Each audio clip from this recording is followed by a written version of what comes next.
It is now time for SME On Point. This week, our featured business is all about children's safety and technology. We meet the founder of AfriGoTel Tech, Julia Mosalo, and she has come up with a smart way for important information to be accessible during an emergency at schools. Her story is edited by Manqoba Nkosi. Julia Mosalo leads a tech powerhouse that believes in simple solutions for schools and learners. With their Red Heart emergency card, Mosalo and her team have designed the card that contains medical information of the learners that can be easily accessed during an emergency at schools. Mosalo didn't stop there. She has now added pocket solution to the mix. What we have done with the very same Red Heart, we have integrated it with Pocket Cash. Now we are seeing schools being cashless, whereby now parents can have the control over the very same money that they are giving to their kids. Whereby now we are limiting substance abuse and bullying at school as well. The COVID-19 pandemic has amplified the need for technological solutions in many ways, including safe ways for young children to handle cash. What we do for every registered school in South Africa, the system is at no cost. So we come into a school and we set them up. Each and every child will then start transacting with the card. So parents will have the control of topping that card each and every time when there's a need. The child will then transact with it at the tech shop.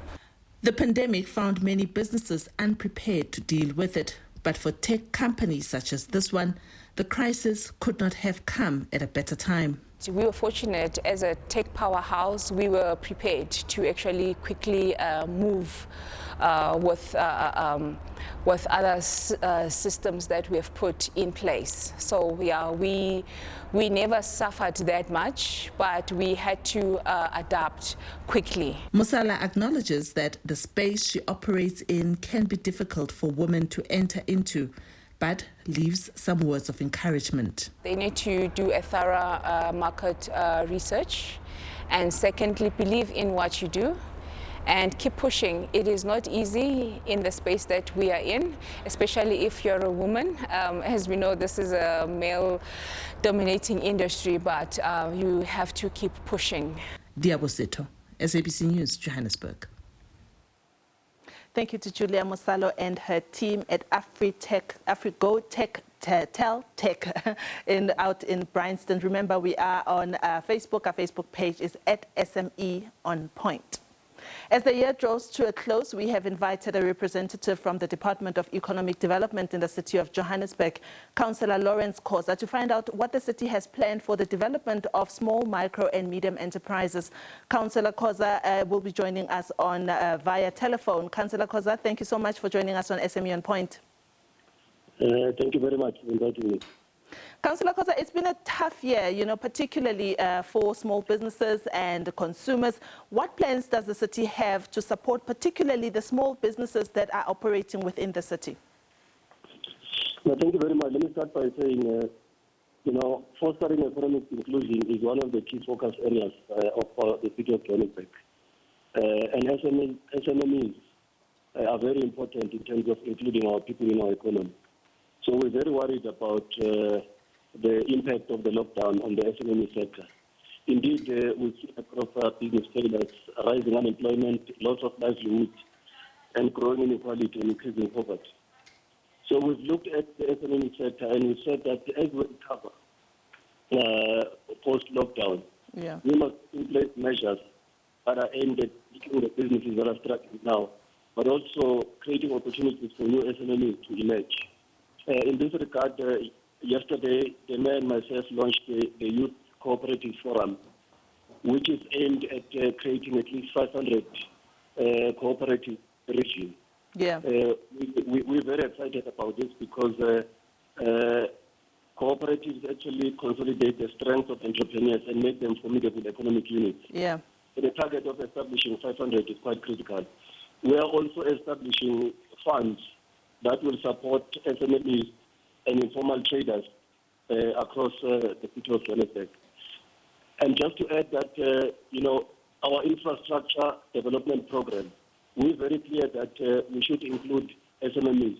If you look at our procurement policies, we insist on 30% of every contract that we issue out, that it should be given to SMMEs. So, supporting SMMEs is a major area of focus for the city of Johannesburg. I can understand that, and I'd want you to give our viewers, direction about where they go in terms of getting some of these programs and how they can apply for them. But before we go there, let's talk about some of the goals that you have as a city, which is to achieve about 5% economic growth and to also reduce unemployment by next year. How has the pandemic affected these plans, Councillor Khoza? Look, there were major plans,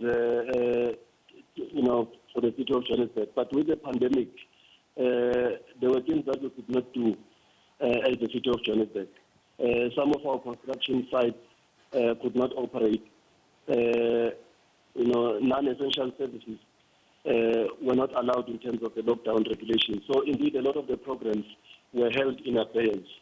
But now that we are in stage one, we are obviously releasing a lot of those projects, making sure that opportunities are created for our entrepreneurs.